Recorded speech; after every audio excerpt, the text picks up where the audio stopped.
Hello friends, स्वागत है आप सभी का हमारे यूट्यूब चैनल पे। आज की कक्षा में हम समझते हैं किसी परमाणु की कक्षा ऑर्बिट के बारे में, शैल कोश के बारे में, उपकक्षा सब ऑर्बिटल और कक्षा के ऑर्बिटल के बारे में समझते हैं। ये हमारी केमिस्ट्री की 4th क्लास है। 3 क्लासों का लिंक आपको डिस्क्रिप्शन बॉक्स में मिलेगा, वहाँ जाकर वो क्लास आप देख सकते हैं। तो आज की क्लास हम स्टार्ट करते हैं। आज की क्लास में सबसे पहले हम समझते हैं कि परमाणु की कक्षा ऑर्बिट क्या होता है। परमाणु की कक्षा को कोश भी कहते हैं, सेल भी नाम दिया जाता है। सेल तो कोश नाम हो सकता है या कक्षा नाम हो सकता है, एक ही बात है। तो परमाणु कक्षा कोश क्या होता है वो अपन देखते हैं। देखो, परमाणु केंद्र में क्या होता है, नाभिक होता है। आपसे पता, परमाणु केंद्र में क्या होता है, नाभिक होता है। नाभिक के बाहर इलेक्ट्रॉन क्या होते हैं, चक्कर लगाते हैं। कक्षा में नाभिक बाहर इलेक्ट्रॉन क्या होते हैं, चक्कर लगाते हैं। इलेक्ट्रॉन जिस वर्तीय वर्तीय पथ, मतलब ये नाभिक के चारों ओर जो वर्तीय पथ बना हुआ ना, वर्तीय पथ में चक्कर लगाते हैं, वह वर्तीय पथ क्या कहलाता है, कक्षा कहलाती है। ये जहां तक इलेक्ट्रॉन चक्कर लगाते हैं नाभिक के चारों ओर, वो वर्तीय पथ बनता है। उस वर्तीय पथ को ही क्या कहते हैं, कक्षा कहते हैं। इस कक्षा को क्रमशः किस नाम से जाना जाता है, इस कक्षा को प्रथम कक्षा को एल सेल में बोलते हैं। मतलब नाभिक के चारों ओर जो पहली कक्षा चक्कर लगाई उसे एल सेल, उसके बाद एम के एल एम एन के नाम से जाना जाता है। के को हम बोल सकते हैं ये के सेल, और एल को हम बोल सकते हैं एल सेल, और एम को हम बोल सकते हैं ये एम सेल है, और एन को हम बोल सकते हैं ये एन सेल है। मतलब हम कह सकते हैं ये नाभिक क्या है, ऊर्जा स्तर है। के मतलब फर्स्ट ऊर्जा स्तर, एल मतलब सेकंड ऊर्जा स्तर, और एम मतलब थर्ड ऊर्जा स्तर है नाभिक का, और एन मतलब फोर्थ ऊर्जा स्तर। इस प्रकार यूं चलते रहते हैं, K L M N O P Q R आगे चलते रहते हैं। ये क्या है, नाभिक के ऊर्जा स्तर है। अब बताते हैं, के कक्षा नाभिक का सबसे नजदीक होता है। के कक्षा मतलब ये नाभिक के सबसे नजदीक है। फर्स्ट कक्षा नाभिक के जस्ट बाद कौन सी कक्षा आती है, के कक्षा। इसका एन के लिए एक मान यूज करते हैं। इसके बाद नाभिक जैसे जैसे कक्षा की दूरी बढ़ती जाती है, नाभिक बढ़ती जाती है, नाभिक जैसे जैसे नाभिक से इस कक्षा की दूरी बढ़ती जाती है, यूं आगे ऊर्जा स्तर का मान भी क्या होता है, बढ़ता जाता है। पहले एक आएगा ऊर्जा स्तर का मान, फिर दो, फिर तीन, फिर चार, ऐसे क्या होता है, ऊर्जा स्तर का मान क्या होता है, बढ़ता जाता है। मानते हैं जब कोई इलेक्ट्रॉन, जब अब बात करते हैं, जब कोई इलेक्ट्रॉन होता है, जब कोई इलेक्ट्रॉन नाभिक से दूर जाता है, मानता है ये पहले यहाँ पे कोई इलेक्ट्रॉन है, ये कई कक्षा में इलेक्ट्रॉन है, ठीक है ना, ये इलेक्ट्रॉन है। ये इलेक्ट्रॉन जब नाभिक से धीरे धीरे दूर जाते हैं, नाभिक से धीरे धीरे दूर जाते हैं, उसकी ऊर्जा में क्या होती है, बढ़ती है। उसकी ऊर्जा क्या होती है, बढ़ती है। किंतु जब वह नाभिक की ओर आता है, मानते हैं चौथी कक्षा का इलेक्ट्रॉन अगर इस नीचे वाली कक्षा में आता है, तो उसकी ऊर्जा का मान में क्या होती है, कमी होती है, घटती है। किंतु जब वह अपनी मूल कक्षा में घूमता रहता है, मूल कक्षा का मतलब क्या समझते हो, अपनी खुद की कक्षा में, यानी कि कक्षा का इलेक्ट्रॉन के में ही घूम रहा है, कि कक्षा का इलेक्ट्रॉन इसी कक्षा में घूम रहा है, तो उसकी ऊर्जा के मान में कोई परिवर्तन नहीं होगा। आपको ध्यान में रखना, अगर कोई इलेक्ट्रॉन वो अपनी खुद की कक्षा में घूम रहा है, तो उसमें ऊर्जा के मान में कोई परिवर्तन नहीं हो जाएगा। अगर वो अपनी कक्षा से उच्च कक्षा में जाता है, तो इलेक्ट्रॉन उसमें ऊर्जा के मान में क्या होगी, वृद्धि होगी। और उच्च से निम्न में आता है, तो ऊर्जा के मान में क्या होती है, कमी होती है। आपको ध्यान में रखना है। और अपनी स्वयं की कक्षा में चक्कर लगाया, तो ऊर्जा में अपरिवर्तित कोई परिवर्तन नहीं होगा। ये था नाभिक के ऊर्जा स्तर, के एल एम एन, ये नाभिक ऊर्जा स्तर थे। ये अब हम समझते हैं ये कहलाते हैं। तो हम कह सकते हैं कि ये नाभिक कक्षा किसे बोल सकते हैं, नाभिक के चारों ओर इलेक्ट्रॉन चक्कर जिस वर्त्य पथ में चक्कर लगाते हैं ना, नाभिक के चारों इलेक्ट्रॉन जिस वर्त्य पथ में चक्कर लगाते हैं, उसे क्या बोलते हैं, कक्षा बोलते हैं। ये आपको ध्यान रहे, पहली कक्षा के लिए के, दूसरी कक्षा के लिए एल, तीसरी एम एन, ऐसे हम यूज कर सकते हैं। के लिए एक, एल के लिए दो, एम के लिए तीन, और एन के लिए चार, ऐसे हम एन का मान यूज करते हैं। अब नेक्स्ट आता है हमारे पास, बोर योजना के अनुसार। बोर ने क्या कहा था, बोर योजना के अनुसार कक्षा में इलेक्ट्रॉन की अधिकतम संख्या, कक्षा बहुत अच्छा क्वेश्चन बनता है यहाँ पे, किसी कक्षा में इलेक्ट्रॉन की अधिकतम संख्या 2n स्क्वायर होती है। 2n स्क्वायर का होता है, कितनी होती है, किसी कक्षा में इलेक्ट्रॉन की अधिकतम संख्या कितनी होती है, 2n स्क्वायर होती है। 2n स्क्वायर मतलब n का मान है कक्षा की संख्या, k का मतलब n का मान एक हो गया, एल का मतलब एन का मान दो हो गया, एम तीन और एन चार, तो एन का मान। अब हम देख सकते हैं अधिकतम किसी कक्षा में अधिकतम इलेक्ट्रॉन की संख्या कैसे निकाल सकते हैं, 2n स्क्वायर से निकाल सकते हैं। किससे, 2n स्क्वायर से निकाल सकते हैं। तो के लिए अधिकतम इलेक्ट्रॉन की संख्या कितनी होगी, के लिए अधिकतम इलेक्ट्रॉन की संख्या होगी दो, एल के लिए अधिकतम इलेक्ट्रॉन की संख्या कितनी होगी, 8 होगी, और एम के लिए अधिकतम इलेक्ट्रॉन की संख्या 18, और एन के लिए कितनी होगी, 32 होगी। यानी पहली कक्षा में अधिकतम कितने इलेक्ट्रॉन आ सकते हैं, की कक्षा में अधिकतम आ सकते हैं 2 इलेक्ट्रॉन आ सकते हैं। कितने आ सकते हैं, अधिकतम पहली कक्षा में कितने इलेक्ट्रॉन आ सकते हैं, 2 इलेक्ट्रॉन। पहली कक्षा में अधिकतम कितने इलेक्ट्रॉन आएंगे, 2 इलेक्ट्रॉन आ सकते हैं। एल मतलब दूसरी कक्षा में 2n स्क्वायर से निकाल अधिकतम कितने इलेक्ट्रॉन आ सकते हैं, 8 इलेक्ट्रॉन आ सकते हैं। तीसरी कक्षा एम कक्षा की बात करें, तो इसमें अधिकतम इलेक्ट्रॉन संख्या कितनी आ सकती है, 18 आ सकती है। 2n स्क्वायर से ना निकालें तो 18 है।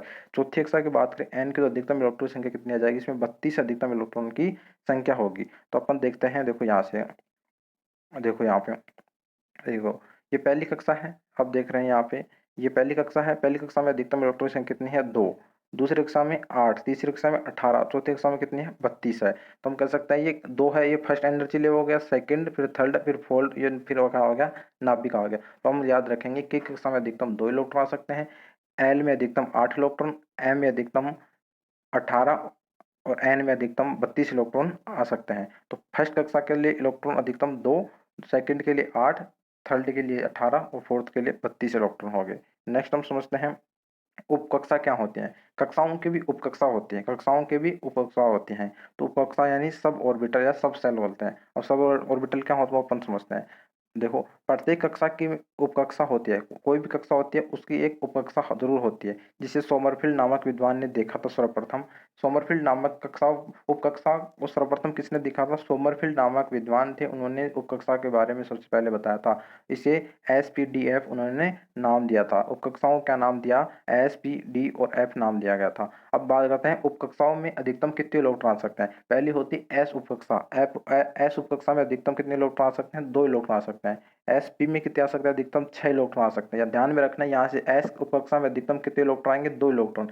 P में अधिकतम 6, D में अधिकतम कितने इलेक्ट्रॉन आ सकते हैं? 10 और F में अधिकतम कितने इलेक्ट्रॉन आ सकते हैं? 14। ये आपको ध्यान में रखना है।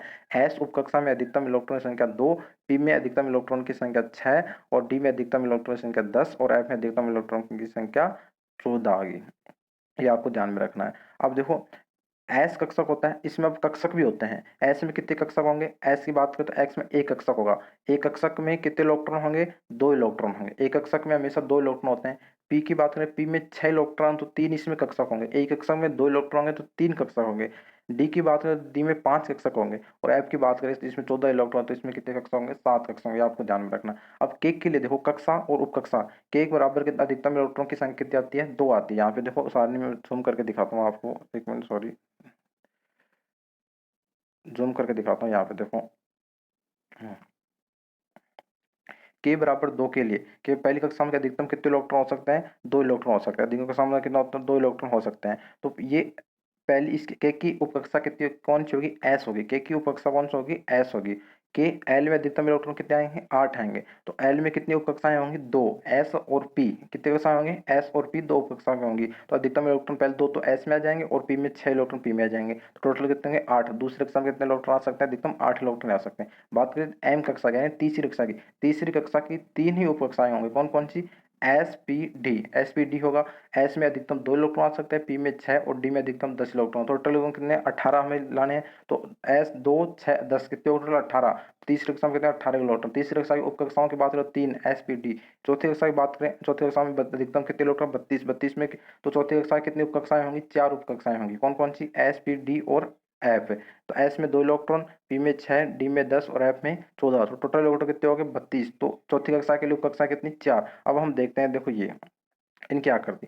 एस कक्षा की आकृति किस प्रकार होती है? एस की, एस जो उपकक्षा है उसकी आकृति किस होती है? ये इस टाइप की होती है। देखो ये रहा एस के लिए आकृति क्या होती है? इसमें अधिकतम 2 इलेक्ट्रॉन आ सकते हैं। 1 इलेक्ट्रॉन 2 इलेक्ट्रॉन एस की आकृति होती है। बात करें हम पी की, पी की उपकक्षाओं कितने होते हैं? 3 कक्षाएं होते हैं। एक तो होता है PX, PY और PZ। टोटल इलेक्ट्रॉन 2 इसमें है, 2 इसमें है, 2 इसमें, 2 इसमें, 2 टोटल कितने होंगे? 6। तो पी की उपकक्षाएं कितनी होती हैं?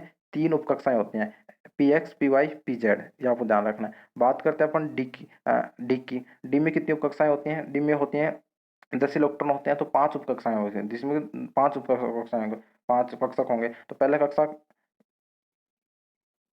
dx² dx dy और dz, तो ये होती हैं। एक होती है dx² -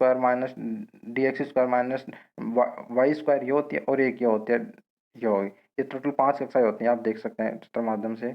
डी में टोटल कितनी कक्षा होते हैं? 5 कक्षा। बात करें हम एफ की, तो एफ में कितने होते हैं इलेक्ट्रॉन? 7 इलेक्ट्रॉन होते हैं। एफ में के 14 होते हैं, तो इसके कक्षक कितने होंगे? 7 कक्षक होंगे। तो इसके पहला कक्षक, दूसरा, तीसरा, चौथा, पांचवा, छठवां, सातवां, ये हो जाएंगे एफ के कक्षक हो जाएंगे। अब बात करते हैं अपन नेक्स्ट, कक्षक किसे बोलते हैं? कक्षक, ये कक्षक होता है। कक्षा के बाहर, कक्षा किसे बोलेंगे? कक्षा के बाहर इलेक्ट्रॉन गति करते हैं, जिस कारण वहां बादल के समान आकृति बन जाते हैं। कक्षा के बाहर होता है, इलेक्ट्रॉन गति करते हैं तो वहां पर बादल के समान एक वो बन जाते हैं, आकृति बन जाती है, जिसे कक्षा कहते हैं। यानी कक्षा के चारों ओर, कक्षा के चारों ओर एक आकृति बनती है इलेक्ट्रॉन घूमने के कारण, एक बादल के समान, उसे क्या कहते हैं? कक्षा कहते हैं। कक्षक की संख्या उपकक्षा में उपस्थित इलेक्ट्रॉन की संख्या की आधी होती है। मैंने बताया था, अगर 2 इलेक्ट्रॉन होंगे तो कक्षा कितना होगा? 1 होगा।